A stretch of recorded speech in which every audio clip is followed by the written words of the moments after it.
Yan naman hong mataas sa popularity ratings, hindi raw ho basihan ng epektibong pamamahala. Yan ho'y ayon sa Malacanang. Brigada Maricar Sargan, i-brigada mo! Brigada!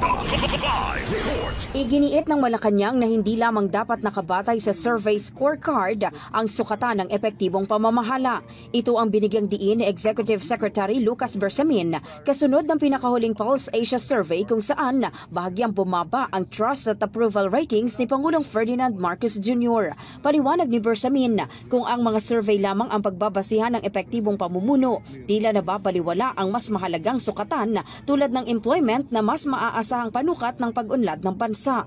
Bagamat kinikilala ng palasyo ang kahalagahan ng mga survey bilang paraan upang masukat ang pulso ng opinyon ng publiko, binigyang diin ni Bersamin na ang tunay na pamumuno ay may kaakibat ng mga tamang hakbang kahit ito ay hindi pa laging popular. Anya, sa bawat desisyon ng punong ehekutibo, laging isinasaalang-alang ang interes ng publiko at hindi ang paghahabol ng mataas na ratings.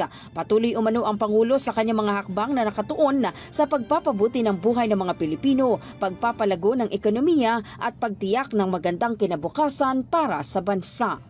In the heart of changing lives, ito si Brigada Maricar Sargan ng 105.1 Brigada News sa Manila, The Music News Authority.